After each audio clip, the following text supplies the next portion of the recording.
Mia mamma è rimasto pochissimo tempo perché ha un bruttissimo tumore aggressivo e tra poco anche lei sarà tra di loro. Io ho paura continuamente che qualcosa può succedere a uno di loro. Questo film che stiamo girando a Terni, che si chiama TikTok.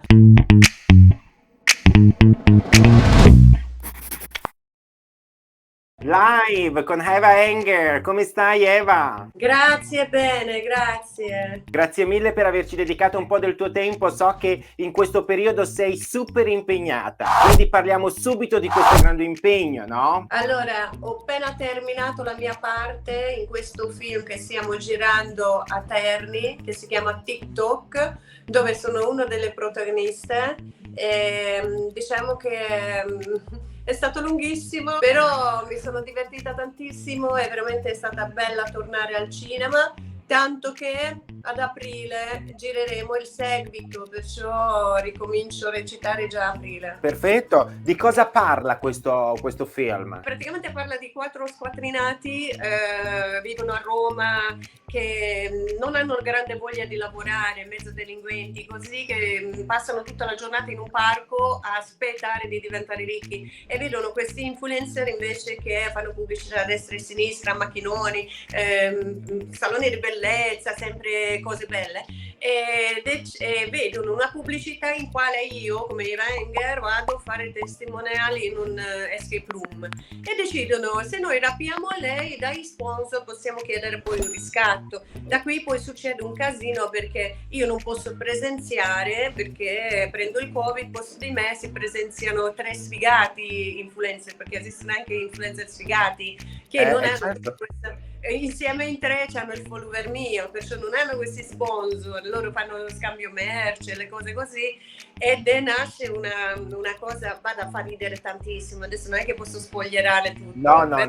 No, perché vogliamo venire a vederlo e ce lo vogliamo gustare tutto, quindi ci saremo e poi casomai ritorni qui per raccontarci il successo di questo film. Magari. Assolutamente, Sì, magari, mi farebbe piacere. Ascolta, però c'è una piccola chicca che io vorrei sottolineare, che una delle attrici di questo film è una personcina molto importante per te, no? Esatto, la prima volta su schermo possiamo ammirare Cici Bu, che dici chi è Cici Bu? È Jennifer Caroletti, mia figlia minore.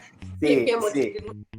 È stata bravissima, veramente, non pensavo, avevo un po' di paura perché lei è anche un po' timida così, invece avanti le telecamere è diventata un'altra persona e ha recitato anche bene per la sua età che è una bambina e non lo so, a lei è piaciuto tantissimo, però ha detto mamma, sai cos'è? È bella fare attrice, però a me piacerebbe fare tanto produttrice.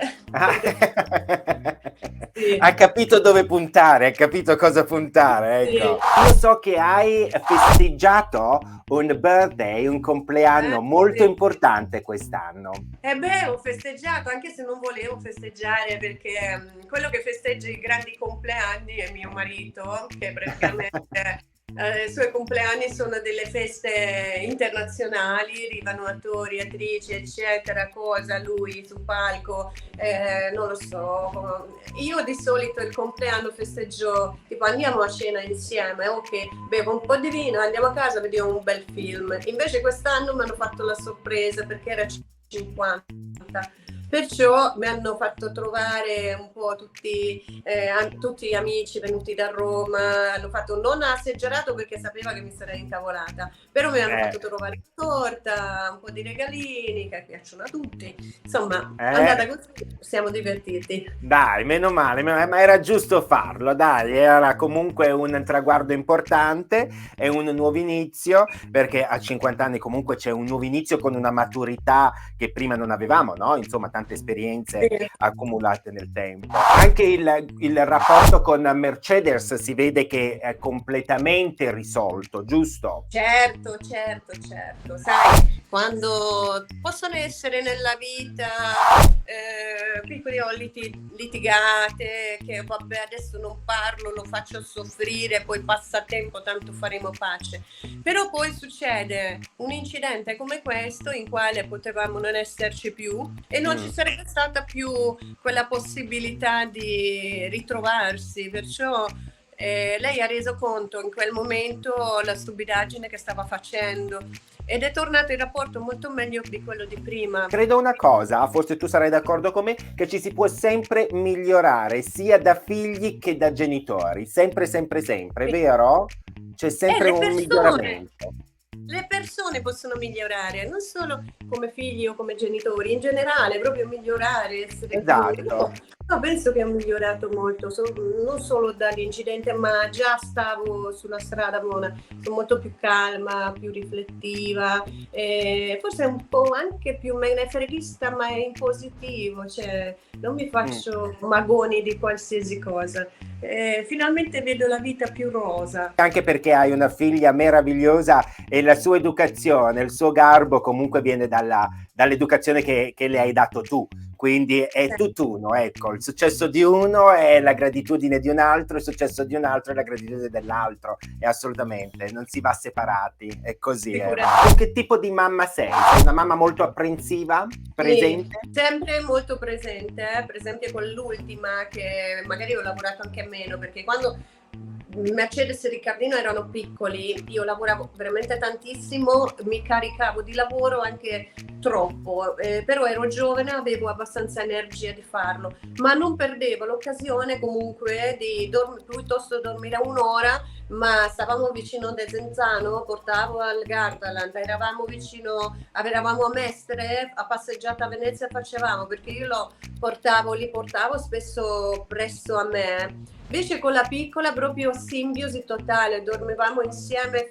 anche adesso tante volte, fino a 11 anni ha dormito sempre in mezzo a noi, sopra di me, e anche adesso che ha 13 anni spessissimo dormiamo insieme, abbiamo proprio contatto fisico, abbracci, baci, però sono molto impressiva perché io ho paura continuamente che qualcosa può succedere a uno di loro. È il cuore di mamma questo qua, no? Certo. Eva, qual è un tuo difetto? Ne ho tanti, dove comincio? Uno sopra tutti quanti gli altri. Sono pigra. Ah. Sono pigretta, però mi do calci nel culo da sola, scusa la definizione. Tendo ogni tanto di andare giù un po' in depressione, nei momenti un po' così. Sono ipersensibile e non è un pregio, credimi, non è un pregio. Qual è invece un tuo pregio? Onestà e essere molto dritta nelle cose, che si è sviluppato piano piano con anni, non giro intorno alle cose, se mi dà fastidio qualcosa chiarisco subito con la persona, lo dico chiaramente in faccia, non voglio mentire, non dico bugie, perché un bugia nasce un altro, poi fai una bella figura di merda, perché poi a me non mi piacciono queste cose, mi dispiace anche quando una persona fa una brutta figura avanti a me contraddendo se stesso. E questi penso che sono pregi, a volte sono difetti. Sì, ma è un bel pregio, l'onestà, mi è piaciuto che poi me l'hai detto subito, direttamente, onestà, finalmente abbiamo proprio bisogno di queste persone oneste intorno a noi, ecco. Eva, qual è il tuo rapporto con la religione? Abbastanza buona, ieri sono stata in chiesa, guarda, non sono una praticante accanita. Preferisco, sì, qualche volta vado a messa, ma molto raramente. Preferisco frequentare la chiesa quando non ci sono le messe, altre cose, entrare proprio a fare una preghierina, pensare un po' alle persone che ho perso, soprattutto ultimamente. Sì, sono credente, ma come te l'ho detto, non sono un credente fanatica. Ti definisci comunque cristiana? Legata alla religione cristiana? Sì, cattolica Roma. Cattolica e cristiana romana. Hai detto che hai perso delle persone ultimamente, no? In quest'ultimo periodo. Se potessi riportare in vita qualcuno che purtroppo non c'è più, chi riporteresti e cosa gli diresti? Allora, guarda, mi fai scegliere, che è una scelta molto difficile perché anche mio papà ha mancato e sicuramente mi sarebbe piaciuto ancora poter avere una bella chiacchierata con lui, come con Riccardo. Riccardo mi manca tantissimo perché Riccardo è stato il mio migliore amico, oltre ex marito. E mia bisnonna, che è morta quando ero piccola, che è stata, diciamo, per me la persona più importante di allora. Allora, mia mamma sta male, mia mamma è rimasto pochissimo tempo perché ha un bruttissimo tumore aggressivo e tra poco anche lei sarà tra di loro, perciò devo dire ritornare in vita. Sarebbe un torto dire un nome e levare tutti gli altri. Facciamo che li abbiamo tutti intorno ad una tavola. Cosa diresti a tutti quanti? Ah, che li voglio bene, mamma mia, sarebbe bellissimo vederli seduti lì. Secondo me, se mi potessero dare un'ora di chiacchierata, finiamo tutti con lacrime negli occhi dalle risate, però dalle risate. Bene. Racconterei tutto quello che è successo, se sono stati veramente vicino a me questo periodo, che io ogni tanto li sentivo e niente, li vorrei dire quanto li voglio bene, quanto sono mancati. Mi dispiace molto per tua madre che sta affrontando questo periodo particolarissimo e non molto bello, quindi tu gli starai vicina, no? Gli sei molto vicina. Sì, esattamente. Io anche durante le riprese andavo avanti e dietro tra Ungheria e Terni, proprio perché mia mamma così, poi purtroppo sta perdendo anche colpi, perciò da ieri che non mi risponde, che si è offeso su qualcosa e comincia a essere difficile anche ragionare con lei purtroppo. E niente, terribile. Infatti la domanda più che riportare chi sia andato via ormai con pace e abbiamo messo l'anima in pace, chiederei di farla restare mia mamma. Un po' di più, un po' di più. Speriamo bene, Eva. Beh, con Veramente la con il testa cuore. sana, però. Sì.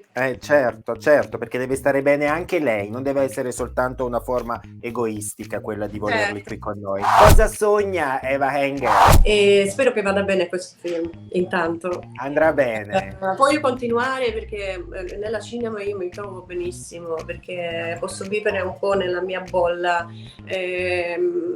meno strattonata, come quando faccio televisione o comunque faccio le serate. Perciò spero di continuare così. Vincere la lotteria non sarebbe male, penso che è un sogno comune. E poi spero di vedere i miei figli vivere, ecco, che già sarebbe dopo l'incidente, non do più scontato niente, per scontato. Allora, vivere e vedere i miei figli realizzarsi con famiglia e figli. Bene, sono sicuro che tutti questi sogni faranno parte del tuo futuro, Eva. Ne sono sicuro al 100%. Mai dire mai, però assolutamente, perché te lo meriti, sei una bella persona e una grande artista, te lo meriti per davvero, l'umiltà ti appartiene e io lo posso dire. Prima di salutarci, io vorrei chiederti se hai voglia di aggiungere qualsiasi cosa tu desideri a questa intervista. Libera di farlo. Approfitto e dedico questo secondo a Pedro, il cagnolino che andavo a prendere quando ho fatto incidente. Sai che è diventato un amore mio, diciamo, dopo mio marito e i miei figli, ci sta Pedro. Ecco. Pedro, e allora diamo un bacio affettuosissimo a tutti gli animali e a Pedro in primis, e ricordiamo che gli animali vanno amati, non abbandonati e tenuti in casa come dei figli, assolutamente, tutti, qualsiasi specie. Va bene? Questo è più umano di noi due messi insieme, è una incredibile, manca la parola, un giorno mi dirà qualcosa.